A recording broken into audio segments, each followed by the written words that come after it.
उन्होंने कहा बीजेपी ने, कांग्रेस पूछ रही है कि आखिर क्यों नहीं हुआ। मैं आता हूं आप लोगों के पास। जी प्रतीक जी, आपका शो सच का शो है और सच सामने आना चाहिए, मैं उस पर जवाब दे रहा हूं। इसीलिए जब मैंने कल शो किया तो आज उसी मुद्दे पे आज भी शो किया। शो बदल सकता था, लेकिन ना जब कल किया तो आज भी करना पड़ेगा। मैंने कहा सच का शो है। सबसे पहले मैं स्पष्ट कर दूं, भारतीय जनता पार्टी कोई भी अनपार्लियामेंट्री सपोर्ट स्टेटमेंट का नहीं करती है। फिर मैं आता हूं उनके स्टेटमेंट पे। विश्व कन्या है क्या, क्वेश्चन मार्क था, कहा नहीं गया था, पूछा था, फिर भी मैं उसका सपोर्ट नहीं करता हूं। लेकिन क्या कांग्रेस पार्टी के प्रवक्ता, नेता, कार्यकर्ता, अध्यक्ष, महासचिव कोई मल्लिकार्जुन खड़गे से राष्ट्रीय अध्यक्ष होने के बाद ऐसा रैली में स्टेटमेंट देना, क्या इस्तीफे की मांग की, क्या स्पष्ट कर दें। लेकिन भारतीय जनता पार्टी के जिन नेता ने भी पूछा है, कहा नहीं है, फिर भी मैं कहता हूं ऐसी कोई भी स्टेटमेंट का भारतीय जनता पार्टी सपोर्ट नहीं करती है, खंडन करती है। और दूसरी बात, मैं कांग्रेस पार्टी के प्रवक्ता बहन यहां पे हैं, उनसे बस इतना पूछना आप कि पूरा देश जान रहा है किसने विषैला सांप कहा था, लेकिन आपको नाम पता है कि जिस एमएलए ने कहा था वो किस संदर्भ में कहा था, जरा नाम भी बता दें और उस संदर्भ को भी बता दें। जस्टिफाई नहीं कर रहे, कह रहे हैं कि हाँ ये गलत तो है, ये तो ये कह रहे हैं। प्रतीक जी, अगर गलत है, अगर ये भाजपा के प्रवक्ता मानते हैं कि गलत है, तो अभी तक माफी क्यों नहीं मांगी गई? क्या ये नरेंद्र मोदी जी के इशारे पर कहा जा रहा है, क्या ये नड्डा जी के इशारे पर कहा जा रहा है, या इनके अमित शाह जी के इशारे पर कहा जा रहा है? किसके इशारे पर? माननीय सोनिया गांधी जी को, जो कि पूर्व प्रधानमंत्री, शहीद प्रधानमंत्री राजीव गांधी जी की न केवल पत्नी है, बल्कि कांग्रेस पार्टी की अध्यक्षा रही है और एक माननीय सांसद भी है। इंदिरा गांधी जी की बहू रही है, जिन्होंने देश के लिए शहादत दी। क्या ऐसी व्यक्ति जिसने 2 बार जो है पीएम पद छोड़ दिया देश के लिए, उसके लिए इस तरह के शब्दों का इस्तेमाल करना, क्या ये भाजपा का चाल, चरित्र और चेहरा है? क्या यही इसका असली चेहरा है? बहन प्रणाम। सबसे पहले मैं कहना चाहूंगा, इन्होंने जवाब नहीं दिया, किस नेता ने कहा, इनको नाम भी नहीं पता। ठीक है, दूसरी बात, प्लीज बीच में नहीं आइए, रिक्वेस्ट करूंगा, ये सभ्यता नहीं है मैडम, ये सभ्यता नहीं है, प्लीज थोड़ा दूरी बनाए। विधायक का नाम है बासनगौड़ा पाटिल यतनाल जी। ये शायद इनको नहीं पता था क्योंकि स्टेटमेंट ही सही नहीं है। दूसरी बात मैं कह रहा हूँ, दीदी लड़िए मत, यहाँ लड़ने के लिए तो नहीं होता है, आपको नहीं पता अपने एमएलए का नाम, आपको नहीं पता अपने एमएलए का, आप बसनगुड़ा को जानते नहीं, आप बसनगुड़ा को जानते नहीं। पूछा है, कहा नहीं है, फिर भी पार्टी समर्थन नहीं करती। दूसरी बात, इन्होंने कहा किसके इशारे पे। मैं आज तमाम जनता से पूछना चाहता हूं कि आज से 9 साल पहले आदरणीय, परम आदरणीय श्रीमती सोनिया गांधी जी ने कर्नाटक चुनाव में ही 9 साल पहले भरे मंच से किसके इशारे पे कहा था सत्ता जहर होती है और सबसे ज्यादा जहर कौन बांट रहा है, ये वादा किसने कहा?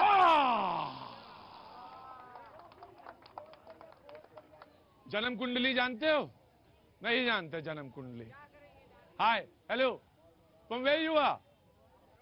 Australia. Enjoy, enjoy. Elections are going over here, so just enjoy over here. सवाल ये है, चेंज द टॉपिक, मैं चेंज कर दूंगा टॉपिक, थोड़ी देर में चेंज कर दूंगा, लेकिन अगर बात करेंगे तो। लेकिन सवाल, आप अपना सवाल पूछिएगा, निश्चित तौर से अपना सवाल पूछिए, मैं आप टॉपिक भी बदल जाएगा, बात भी बदल जाएगी। इन्होंने कहा कि क्या कहा था 7 साल पहले, 9 साल पहले, वो याद है आपको? और मैंने कहा कि जन्म कुंडलियां खुल रही हैं लोगों की, जन्म कुंडलियां खुल रही हैं जी, 1 by 1 आ रहा हूं जी। जन्म कुंडली जो इस देश की रही है पिछले 70 सालों में, उसमें ऑपोजिशन और सरकार ने हमेशा एक दूसरे का सम्मान किया है। पीवी नरसिम्हा राव जब प्रधानमंत्री थे इस देश के, तो हमारे देश में यूनाइटेड नेशंस में उन्होंने अटल बिहारी वाजपेयी को भेजा, जो विपक्ष के नेता थे। ये इस देश का कैरेक्टर रहा है। उसके बाद राजीव गांधी के समय में जब अटल बिहारी वाजपेयी बहुत बीमार हो गए, किडनियां खराब हो गई और उनके पास भी पैसा नहीं था 2 नंबरी, जो आजकल भाजपाइयों के पास है। ये गलत है, ये आपके कान में आके बोले थे मेरे पास 2 नंबरी है, 2 नंबरी है। जब नहीं था उनके पास पैसा, तो उस समय के प्रधानमंत्री राजीव गांधी ने खर्चे पे श्री अटल बिहारी वाजपेयी को विदेश भेजा, इलाज करवाया। ये वो सम्मान था जो सरकार विपक्ष को देती थी और विपक्ष सरकार को देता था। जी जी, बिल्कुल ठीक कह रहे हैं। अटल बिहारी जैसा विपक्ष का चरित्र होना भी तो चाहिए ना। आज कैसा चरित्र है, कैसी बातें की जा रही हैं? मैं ये पूछना चाहता हूं, मैं उस स्टेटमेंट पे ही आता हूं। मैं एक आम नागरिक होने के नाते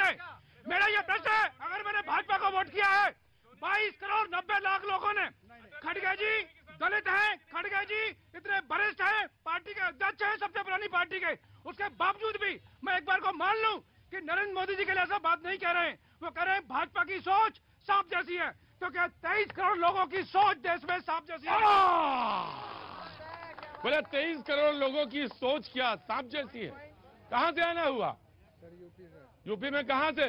मुजफ्फरनगर। चुनाव चल रहा, तैयारी चल रही है नगर निगम? सर बीजेपी जिंदाबाद। हैं? बीजेपी जिंदाबाद। अरे मैंने पार्टी नहीं पूछा था, चुनाव तैयारी पूछा था। मोदी या योगी के अलावा कोई नहीं है टक्कर में कहीं भी। अच्छा, हाँ, ये तो बस कांग्रेस तो खैर जैसे राहुल गांधी वैसे ही उनके नेता के उल्टे सीधे जवाब देते हैं। सही बता रहा हूँ। चलो गो जी जनाब, चले गए बोलो। हाँ जी, कहाँ से आना हुआ? दिल्ली से। दिल्ली से, बताइए। सबसे पहले आपको नमस्कार। और सबसे पहले एक बात मैं कहना चाहूंगा हमारे बड़े भाई साहब जो भी हैं यहाँ पे, कि नेता का मतलब क्या होता है? नेता का मतलब ये होता है परसेंट नहीं, नेता का मतलब होता है अपने आप को, अपनी सोच को बलिदान करना, दूसरे के प्रति को आगे बढ़ाना। ये नहीं है कि अपने घर में कुछ भी रहने दो, कुछ भी सही। क्या नाम हो गया आपका साहब? मेरा ठाकुर प्रताप सिंह नाम है। अरे बाप रे बाप, नाम भी बड़ा जबरदस्त है। क्या नाम है? ठाकुर प्रताप सिंह। एक बार और पूछेंगे नाम आपसे। ऐसे नाम बहुत कम मिलते हैं, है ना? क्या नाम है आपका? मैं राष्ट्रीय युवा अधिकार मंच से राष्ट्रीय सचिव की पोस्ट पे हूँ। जरूरी नहीं है कि मर्सिडीज में चलने वाला ही सब कुछ कर सकता है। नहीं नहीं, आप भी कर सकते हैं। एक मिनट, मैं ही नहीं, कोई भी कर सकता है। अच्छा, और दूसरी बात, जैसे कहते हैं, अच्छा ठाकुर साहब एक काम करो, तुम आओ यहाँ बैठो आके, तब तक मैं आता हूँ। हाँ जी जी, हाँ गेयर ले लेके बोल ले, उतनी देर में शो खत्म हो जाएगा। आओ बैठो। कांग्रेस का विधवा किसने कहा था? किसने कहा था कांग्रेस का विधवा? मेरी माँ भी विधवा है। यदि कोई किसी विधवा को कहता है जिसने अपना देश छोड़ा, इस बहू, भारत की बहू जो है अपना परिवार छोड़ती है, और सोनिया जी अपना देश छोड़ी, अपना परिवार छोड़ी और हमारे देश का गौरव बढ़ाया। भारत की बहू है। सोनिया गांधी का अपमान भारत की हर विधवा का अपमान है, भारत की हर माँ का अपमान है। तो क्या ये जवाब देंगे कि भारत की विधवा किसने कहा था इनको? प्लीज, मैं प्रतीक सर जवाब देने दीजिए, अभी जवाब देता हूँ। धैर्य रखिए, तनिक ठंडक लाइए महाराज, तनिक ठंडक लाइए। मुझे पता था ये विषय आएगा, इसीलिए आज भैया जी कहन में एक हिस्ट्री लिखने जा रहा है, जो ये कांग्रेस और विपक्षी हमेशा इस स्टेटमेंट को लेकर रोना रोते हैं। स्पष्ट करता हूँ, जयपुर की रैली, 5-6 साल पुराना इतिहास, मोदी जी ने सरे मंच से क्या कहा था मैं बता रहा हूँ। कांग्रेस के राज में जो बेटी जन्म भी नहीं ली, उसके नाम पे राशि निकलता था, उसे मार भी दिया जाता था और उसे विधवा भी कर दिया जाता था। वो कौन सा विधवा है ये कहा था, न कि किसी कांग्रेसी पे आलोचना की थी। गलत आरोप नहीं लगाए, गलत आरोप बर्दाश्त नहीं करेंगे। हर विधवा का अपमान है, भारत की हर माँ का अपमान है, भारत की हर माँ का अपमान है, भारत की हर विधवा का अपमान है। राशि तो अभी भी निकल रही है, गांव में शौचालय नहीं बने, उनके नाम पे राशियां निकल रही है। पहले तो कांग्रेस की सरकार में आम आदमी तक पैसा पहुंचता था, अब तो कागजों पे पैसा जब्त हो रहा, जमा हो रहा है पूंजीपतियों के लिए। सिर्फ देश में 2 अडानी और अंबानी के लिए खजाने भरे जा रहे हैं। मैं आम आदमी की बात को नहीं, लेकर इस यू कैन नॉट डिक्टेट।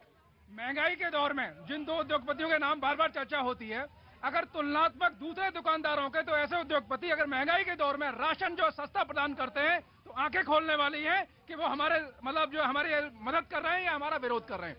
अरे भैया, वो इतनी बड़ी संख्या में आपको रोजगार भी दे रहे हैं, चाहे वो अदानी हो या अंबानी हो। आज जो है बराबर जो है अडानी की बात की जाती है। अगर मैं यूरोप का आपको उदाहरण दे दूं, यूरोप के अंदर या यूएस के अंदर इतनी बड़ी संख्या में किसी भी कंपनी पे अगर घाटा होता है तो तुरंत वो ले ऑफ कर देते हैं।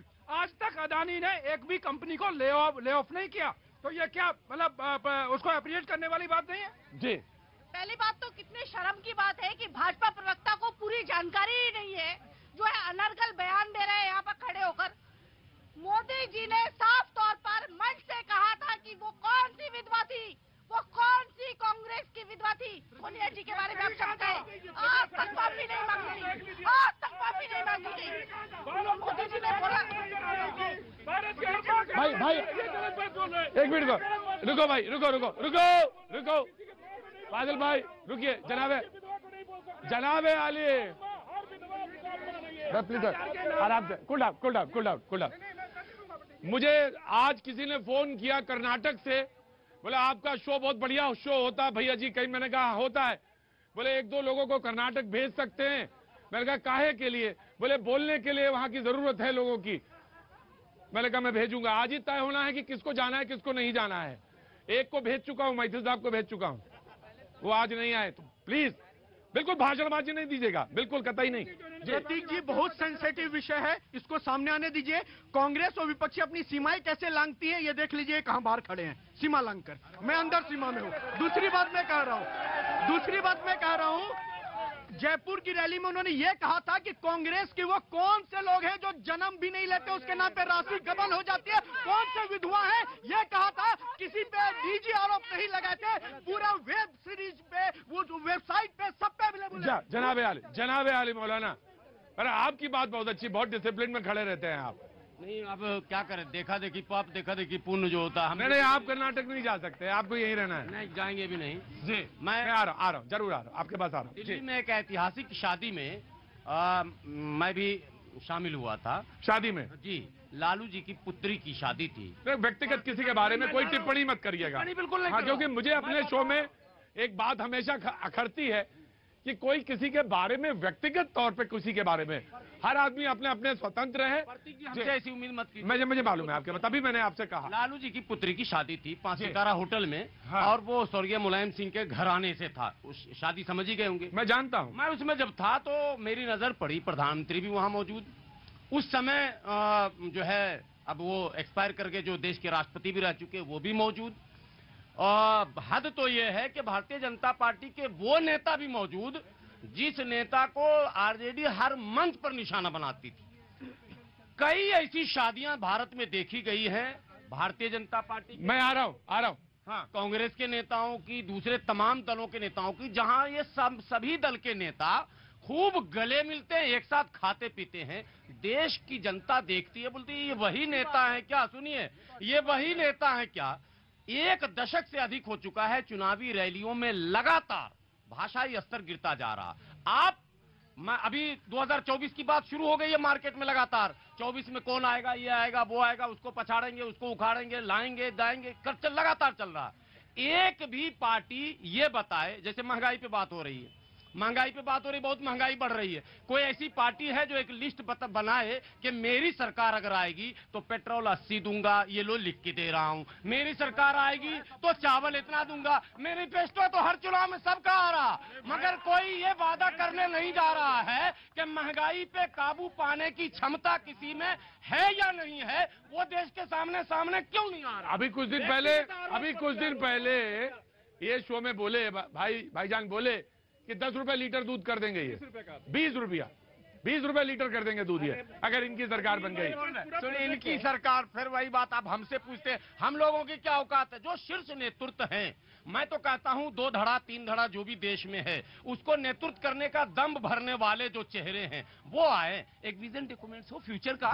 जी, मैं आया, वेरी क्विक रिस्पॉन्स। जी, कहां से आए साहब? मैं इंदौर से हूँ। हाँ, निकी मिनाज। कुछ बोलना चाहते हैं? Want to say something? कहना चाहते हैं कुछ? मुझे तो आप बहुत स्वीट लग रहे हैं। And you are looking very nice. क्या नाम है आपका? मेरा नाम है अभिनव। अभिनव, आप बहुत अच्छे लग रहे हैं मुझे। रुकिए सर, जब मैं नाराज नहीं हुआ। हाँ, नहीं, यू हैव टू वेट। अब आपको वेट करना पड़ेगा प्लीज। आप समझ गए? मैं समझ गया। बेटा मुझे उम्र गुजर गई, मेरी उम्र गुजर गई इसी फुटपाथ पे, चौराहों पे चलते हुए। मुझे समझने में देर नहीं लगती। Now you have to wait. In the break I will talk to you. Now please response quick. अगर आज विकास की बात किया जाए तो जो भी विकास देखना चाहते हैं वो अयोध्या में आए देख ले, बहुत तेजी से विकास हो रहा है। और अभी आपने राम मंदिर की बात की थी, 2024 में राम मंदिर में मूर्तियां स्थापित हो जाएगी 2024 में। मैं आ गया। लेकिन सवाल यह था कि आखिर ये जो हो रहा है कर्नाटक में, कर्नाटक का चुनाव बड़ा महत्वपूर्ण है, दोनों पार्टियों के लिए बड़ा महत्वपूर्ण है। क्यों है ये मैं बता सकता हूं। एक के लिए जीतना